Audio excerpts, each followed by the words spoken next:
The idea of teaching small group instruction can be intimidating. Where do I start? How do I do it? Those are a lot of questions that I get when I talk about small group instruction. In today's teaching tip video, I'm going to share a quick tip with you on how to get started and how to start small. And I'm starting right now. If you're not used to doing small group instruction, like I said, it can be an overwhelming task. What is small group instruction? Well, to put it simply, small group instruction is just any time you're not teaching whole group. There really is no de facto right way to do small group instruction, and you can use it in many different ways. For example, I do daily small group instruction. That's built into my schedule. No matter what, we do small group instruction for reading and for math. But another more popular way to do small group instruction is to do small group instruction lessons based off a previous taught whole group instruction lesson. Let me explain.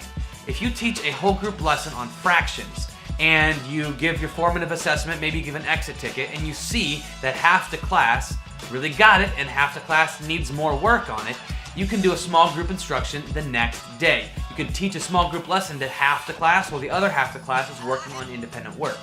That's small group instruction right there. The reason for doing small group instruction that way is that you can have more of an individual impact on students when in a smaller group setting. It's easier to manage and it's easier to have some one-on-one interactions with students to see what they're really doing, ask them more high-level questions to see what truly is their misconception or what is their understanding. In this scenario, you're teaching a small group lesson on fractions to students who needed another exposure to it.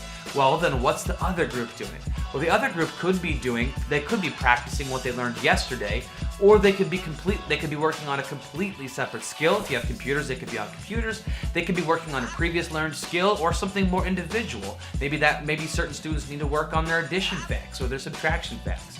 The idea is that students are getting what they need. Through formative and summative assessment, you find out where your students are and you meet them there and you give them what they need to move them forward.